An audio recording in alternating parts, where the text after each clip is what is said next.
Today on Adorama Live on No Film School, we dive into Sigma lenses, how lower priced lenses can have a huge impact on your work. We sit down with cinematographer of Salem, Queer Eye, and much more, Sara Colley. Then we talk product shots with Timur Sivan. But first, we dive inside Sigma lenses with Jared Ivey from Sigma.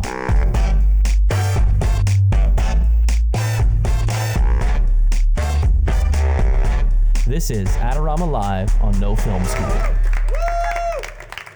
Welcome to Adorama Live on No Film School, where we talk with filmmakers and video professionals about techniques and technology. I'm Stephen Pierce, your host. We are here on the floor of NAB 2019. And in case you're not familiar with NAB, it is one of the largest tech conferences in the world.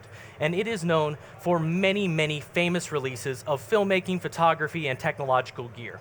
And this week, we're not only going to be bringing you the devices and the people who built them, we're going to be bringing in creative leads, like directors of photography and creative directors, to give you tips about how to best use that technology so you get the most bang for your buck. All of our episodes are available on nofilmschool.com, so please go check them all out. In the last couple of years, I've been traveling around the country shooting a variety of projects. And one brand of lenses keeps coming up over and over again. That brand is Sigma. Sigma is not a new brand, but it is something that from music videos to indie narratives to even larger scale TV shows keeps coming up as a brand that you want on set.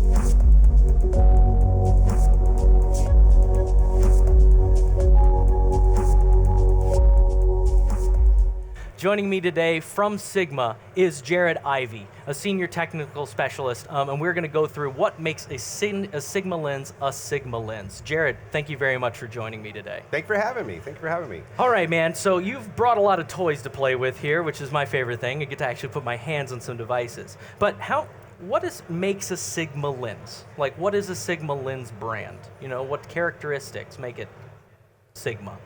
Well, I guess we kind of have to start with the history of the company. I mean, Sigma's been around for 60 years. Started as a manufacturer of teleconverters. Actually, they're the inventor of teleconverters. Oh, interesting. And then throughout the years, made lenses here and there. But it wasn't until 2012 when Sigma had made the announcement that they wanted to go from being a value brand to being a quality brand. Their focus was going to be make the highest quality lenses possible, but still keep them at a reasonable price. So that's when they launched their Global Vision series of lenses, which was 3 categories: art, contemporary, and sports. Art being a lot of their fast aperture zooms and primes. And what basically they put as much glass and the right types of glass in that they needed to get the highest, the sharpest lens possible, minimal chromatic aberration, ghosting, flaring, no distortion. And they were received very, very well with the pro industry. And what we saw was a lot of filmmakers started using them, some of them even paying to have them modified to have And specifically, we're talking about these, which were designed, these are the art lenses, right? These Yes, two? Correct. And they were designed for use with photography initially. Correct. Right. Correct. But the level of quality of the optics, a lot of filmmakers, saw them and realized that, if the aperture could be declicked and they could have a little bit longer throw on the focus and on the zoom, that they were excellent cinema lenses. So, it wasn't Sigma's intention initially to have cinema lenses, but there was such a demand that when they started doing the research, they found that there definitely was a market for it. And now you guys have moved fully into the cinema line. So tell me a little bit about specifically your cinema lenses, because the words I hear about Sigma is, sharpness, saturation. Those are phrases I constantly hear from people that they really like about them. Correct. So yeah, that comes over from the art series. Basically, the initial set of cinema lenses that we came out with were based on the optical designs from the art series. I mean, they were already proven, people were already using them, they were very, very happy with them. So that's our initial set of primes and 3 zooms were all Art Series lenses. However, recently, the most recent lens we've come out with, the 40 millimeter T1.5, is actually the first lens that we developed with Cine in mind, and then made a still version as well. Got And you. So these are primarily designed with the same technology you made for photography, just with the mechanics of the cinema lens? Correct. Got it. But now the new version that you've recently released, which I don't believe we have here, right? I don't. So That's okay. yeah, it's. But they can find it. People can find it online and find versions of footage shot with it. But that was designed specifically for cinema. Correct. And then they have a still version as well. So what makes designing for a cinema version lens, like from the ground up, different than designing from a photography lens? A few things. One of them being focus breathing. Most photographers, pretty much 99.5% of photographers, have no idea what that means. The way that, and really it has to do with the way that the optics move. When it comes to how the focus falls off. The highlights, things that you don't see in a still image, but you definitely notice in a moving picture. Yeah, absolutely. And as far as the the check boxes for cinema lenses, I mean, it's kind of hard, as you know, that in photography, the check boxes are going to be, highest resolution, being able to resolve all the pixels that you could see in the camera, the 50 megapixel camera you just bought, and zero distortion and super clean and neutral, and contrast and saturation had to be just right. But in cinema, it's completely different, because it has to do with the personality of the lens. And so our market for the cinema lenses, it's different. There's kind of different segments. We have the owner operators that is the title of this program. Talks about you're able to get a very, very high quality product at a lower price. So the owner operators love them because they can get a set of excellent, very high quality, high performing lenses at a very reasonable price. Yeah, absolutely. And that's why, wherever I've been, I've shot a lot of documentary in the last year, and I'm telling you, every single time, every one of the operators, I'm talking Red, Sony, camera owners, they all have Sigma lenses. And they typically, I think, are using more of the art zooms, but they do have a set, usually 1 or 2 of the cinema lenses as well. And it's been really kind of eye-opening because I'd never really realized that. I think the price point is really what they're accessing, and then they're being surprised by the quality they get. Right. Because you have a camera, you have to put a lens on it to shoot. And I think that they end up kind of being like, oh, and then it ends up being a surprisingly really strong lens. So I think that if you got a lot of believers out there that are selling Sigma for you. Correct, and it's funny because we're now starting to see a different part of the market. Their eyes are being open to them because, again, at having a lower price point also kind of puts us in a certain category where people just automatically dismiss the quality of the lens because of the price point. Absolutely. But having the full frame, especially the wide aperture lenses, we have some of the some large productions and DPs wanting to see what all is out there for full frame, wide angle, fast lenses, and when they look at the 20 or the 14. They see the quality of these things, like, holy cow, let me see the rest of these. Right. So now we're starting to see these on much larger productions, that are in production now or just wrapping. And these are also mirrorless, for even if you're still shooting with your own DSLRs, mirrorless cameras, not DSLRs. These are your series for mirrorless as well. Yes. So we do, because filmmakers, the content being made now, there's so many options, but mirrorless is definitely a segment that there's a big demand in too. So we do have lenses for mirrorless cameras for Sony, Micro Four Thirds. We just announced for L-mount lenses. We're coming out with 11 lenses for L-mount with like Panasonic's new mirrorless full frame, Leica's L-mount, and then Sigma at some point is going to come out with an L-mount camera as well. Awesome. So last thing here, give me anything else that we haven't touched on, but I also want to kind of just do a general spec rundown so that people at home can kind of know what to expect from the line. I'm assuming the cinema lenses are the most quick, like they're going to be somewhere around 1.5 to 2 probably, right? I'll let you take it. Correct, yeah, so we have, of the primes, we have 10 primes. We have a 14 T2, then we have a 20, 24, 28, 35, 40, 50, 85, 105 that are all T1.5, a 135 T2, and then we have 3 zooms. 2 are Super 35s, the 50 to 100 and 18 to 35, which are both T2. We have 1 full frame zoom that's a 24 to 35 T2.2. So again, like these are just basically the same lens, just rehoused differently, designed Correct, differently. yeah, it's the optical design is the same. When they choose the glass for the cinema, or the Cine line, they definitely pay a little bit more attention to color matching. So all the sending line is color matched. Not to say that the stills aren't, but most photographers aren't going to tell the color match difference like you would see with a colorist or a DP. Yeah, absolutely, especially if you're shooting with 2 cameras. But Correct. All right, well, that is incredible. Jared, thank you so much for bringing all of these Sigma lenses and being on today. My pleasure. Thank you so much. Lovely to meet you. All right, enjoy. My next guest, Sara, Colley, has been an established director of photography based out of LA for quite some time. Her work, when I look through all of her work, one word stands above all the others: versatility. From music videos to indie narratives to even larger scale TV shows, Sara can deliver in any genre in all aspects.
Please welcome to the stage my guest, cinematographer Sara Colley. Sara, so your work includes shows like Salem, Ugly Betty. You did Upright Citizens Brigade, which our director's a big fan of. I think he's already fanboyed you a little bit. So how do you pick a project? It's all about story. I'm repped by UTA. They get me scripts on a pretty regular basis, and something like UCB is going to be a natural yes because it's so funny. It's all about the narrative. So I actually just realized, I said in your introduction you're based out of LA, but you're based out of New York. I'm actually based out of New York. Yeah, okay, great. Yeah, sorry about that. So anyway, I just wanted to correct that real quick. So you pick a project based on the story. What are you looking for in a story? I'm looking for an opportunity to support the narrative with the visuals. So, something like Salem was an incredible challenge, and there was no way to say no to that because of the time period, the fact that there was no electricity. That was like, we built the town, we built the set. It wasn't facades, it was like weight-bearing structures because they were straight to series. Right, so also on that, because there was no electricity, what did you use to motivate light? I'm assuming a lot of moonlight, daylight? Yeah, we did moonlight, daylight, and a lot of fire, and we had an amazing effects department. We used a lot of real flame and real torches to light the actors rather than flicker effects. Oh, really? So I assume you supplemented the flames a little bit, right? Yeah, affects people holding torches. Yeah, so Salem obviously has no electricity and just kind of, it's just, so you're trying to motivate light however you can. So let's say, was it the story that brought you into that, or was it just like you working on these major TV shows? That's obviously an appeal too. Right, and I was established with that director, Richard Shepard, so if he calls, I usually say yes. Gotcha. So you know that it's something that's going to be a good jive for you right away. Yeah. So, Ken, I ask you, how did you get started as a director of photography? Did you start off wanting to be a director? How did you get going? When I was in film school, I got bitten by the camera bug pretty early, and I was never drawn to directing.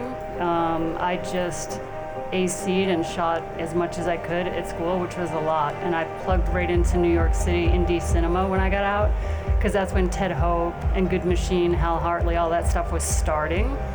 So I was able to grow with them and move from focus puller to DP pretty quickly. And you said you're a pretty good focus puller, right? Yeah. So it's got to be hell to be an first AC for you. I'm pretty tough on them. But good, they learned something. It's like, it's only a dolly with an arm movement, and like, yeah. Are you ready to go?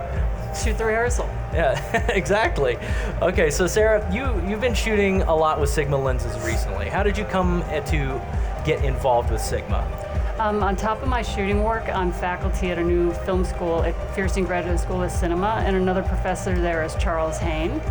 He was the one who brought the Sigmas to my attention. He directed a film last year that we shot, and we had a demo set of the Cineprimes, and I fell in love with them. And that project's Salty Pirate, right? Salty Pirate. We have some clips from it we'll show as we keep talking about it. So I want to hear from a creative, right? So you pick up a lens, a Sigma lens. What characteristics stood out to you? We had a test day where we shook out the Sigmas against some other competing lenses, and the form factor and the lighter weight is definitely something that's very attractive about them. It's very, they don't aberrate. I fell head over heels in love with a 14 millimeter because that show is about a modernist space that people move into. There's a power struggle and a friendship gets ripped apart, and it was all vertical, horizontal lines, and space was important, so we would drop back on the 14. And the lines held up beautifully. Which is really impressive for a Yeah. wide angle. Usually those things are bowing like the inside of a barrel. Yeah, and we went on to buy a set of Sigma Cineprimes to go with our new Alexa LF. And on Salty Pirate, I actually did not have occasion to move that 14 very much, but once the lenses showed up, we put it on the camera and just started walking around the building with it, and it's an amazing lens when it's in motion as well. Oh, interesting. It's super dynamic. So I noticed obviously you've got that purple sign. That's obviously a central piece central prop for the piece. How did it hold up in the not primary color? Because I think red is really hard for lenses to get many times. Did you see any issues with that? Not really. It was able to, you can hit. I don't see chromatic aberration or fringing or it struggling with a hot light source like that. So we were able to keep the colors pretty true. Okay. Wow, that's very cool. So what is going on with you now? Like, what's next for you? I just wrapped up additional DP on Orange is the New Black. That show's done. That was the final season. I just did a live show for the Stage Network, and now I'm reading scripts. It's spring and New York's busy. Yeah, so you're trying to decide which project's coming up next for you? Yep. All right, cool. Well, hopefully you find a good narrative that really suits you well. Thanks for coming on, Sarah. Thanks. My next guest, Timur Suvan, is a director of photography also based out of New York. And he shoots some pretty impressive high-speed footage. All right.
Timur, thank you very much for joining us today. Thanks for having me. So I want to start right off with Sigma lenses, because you shoot a lot on Sigma, right? Yes, I'm a Sigma Pro. You're a Sigma Pro, great. So what is the, let's talk immediately about the saturation, because that's what, the high-speed shots that you've shot that really just immediately caught my attention.